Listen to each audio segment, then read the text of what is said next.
Fala galera da Icteonas, tudo bem com vocês? Após uma semana de folga, voltamos com mais um episódio para discutir a nossa redação. Então, não perde tempo, caneta e caderno na mão, que está começando mais um episódio do nosso podcast Teonas. Eu sou Larisa. Eu sou Ramon. Eu sou Luísa.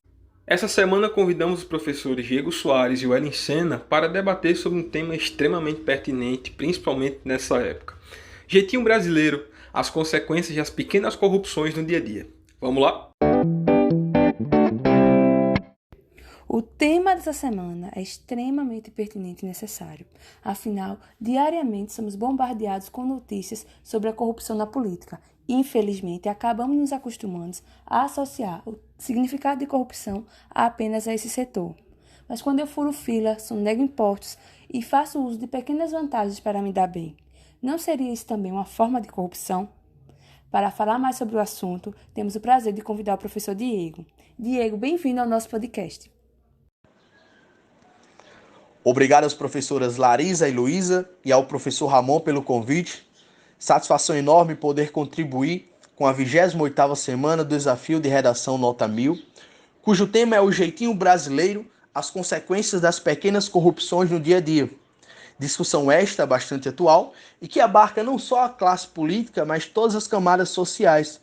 Como disse Luiz Fernando Veríssimo, Brasil, esse estranho país de corruptos sem corruptores, que é o retrato da nossa sociedade que tanto critica a corrupção da classe política e que a pratica diariamente através do jeitinho. Buscaremos então analisar esse conceito e algumas características desse jeitinho brasileiro. Partimos da ideia de que ser brasileiro implica uma série de características, práticas e imagens atreladas à cultura nacional.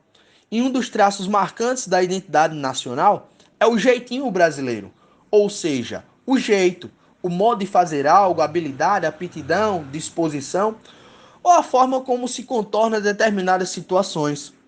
Para o historiador Sérgio Buarque de Holanda, que em seu livro Raízes do Brasil fala sobre o homem cordial, é algo que está arraigado na nossa sociedade, na nossa cultura, e que está atrelado ao familiar e ao afetivo. É mais fácil burlar o que me é próximo e familiar. Ou seja, jeitinho é um modo especial de fazer as coisas que é familiar e caro muitas vezes aos brasileiros.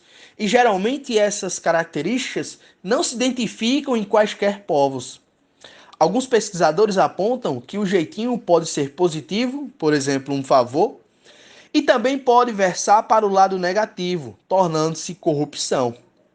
Desta forma, o jeitinho pode ser definido como uma prática associada aos brasileiros que implica a utilização de estratégias pautadas em relacionamentos, usando a simpatia, redes de conhecidos e etc.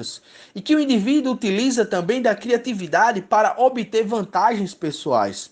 Frequentemente essas vantagens são consideradas indevidas, corrupção, por desrespeitarem as normas, as regras ou até mesmo as leis. Por exemplo, você vai ao banco efetuar algum pagamento e a fila está enorme. No entanto, nota um conhecido numa posição bem à frente da sua, na fila, imediatamente usa do seu carisma, criatividade, para pedir que a pessoa efetue o pagamento para você e assim você ganhe tempo. Porém, utilizando de mecanismos que ferem as normas, que seria aguardar a sua vez. Desta forma, existem transgressões óbvias, como furar a fila, ultrapassar pelo acostamento, ou desviar suprimentos da empresa em que se trabalha. E há outras que são racionalizadas pela afetividade. Há quem acredite que fazer pela família e pelos amigos, mesmo contra o interesse coletivo, é ser solidário e não egoísta. Estamos próximos às eleições e nesse período a compra de votos é bastante utilizada por boa parte dos políticos.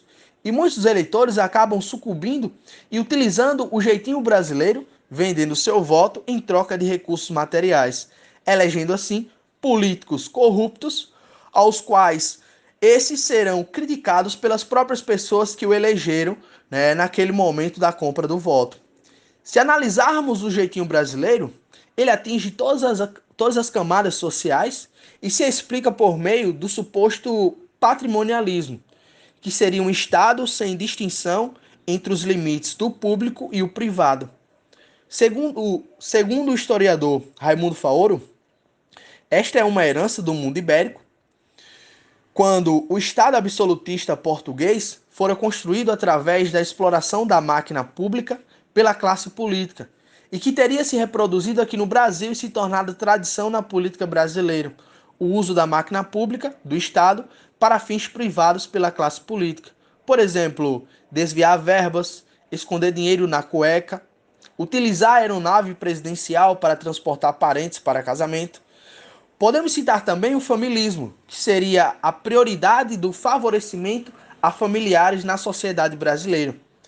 Para Carlos Alberto Almeida, autor do livro A Cabeça dos Brasileiros, que aborda os valores e comportamentos dos brasileiros, o aumento da escolarização seria um caminho para erradicar o jeitinho e a corrupção, que através de pesquisa realizada pelo mesmo, for identificado que a aprovação a ambos, jeitinho e corrupção, diminui de acordo com o nível superior. Então, diminui de acordo com a escolaridade. Então, gostaria de finalizar com uma reflexão, uma frase de Rui Barbosa, que diz o seguinte: de tanto ver triunfar as nulidades, de tanto ver prosperar a desonra, de tanto ver crescer a injustiça, de tanto ver agigantarem-se os poderes nas mãos dos maus, o homem chega a desanimar-se da virtude, a rir-se da honra e ter vergonha de ser honesto. Obrigado a todos e uma ótima redação. Valeu, Diego. Muito importante as questões abordadas por você, não apenas para produzir uma redação, mas para termos esse conhecimento de mundo e levarmos isso para a nossa vida. Precisamos estar atentos às nossas atitudes diárias, afinal, um mundo melhor se constrói a partir das nossas atitudes.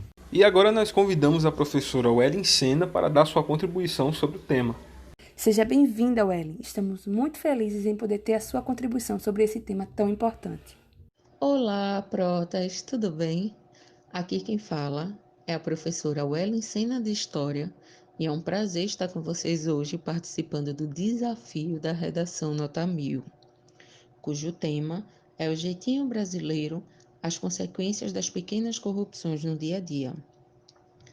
Antes da gente começar a desenvolver esse assunto, é importante a gente entender o significado do termo jeitinho brasileiro.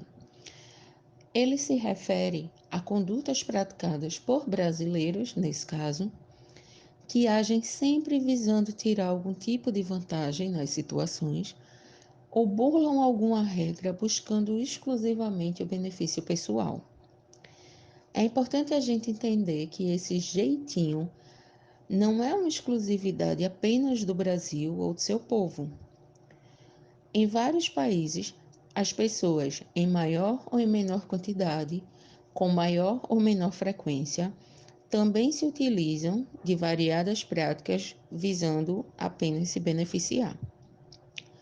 Porém, no nosso país, esses costumes parecem muitas vezes já estar estruturados na sociedade, fazendo parte da rotina de uma forma que nem são mais contestados. Furar uma fila, por exemplo, quem nunca? Ou não devolver o troco que veio a mais. Fraudar um atestado médico para não ir trabalhar. Ou até mesmo hackear a senha do Wi-Fi do vizinho para não precisar pagar pela internet. Todas essas condutas podem ser definidas como jeitinho brasileiro e, apesar de se fazer tão presentes no nosso cotidiano, não são uma novidade.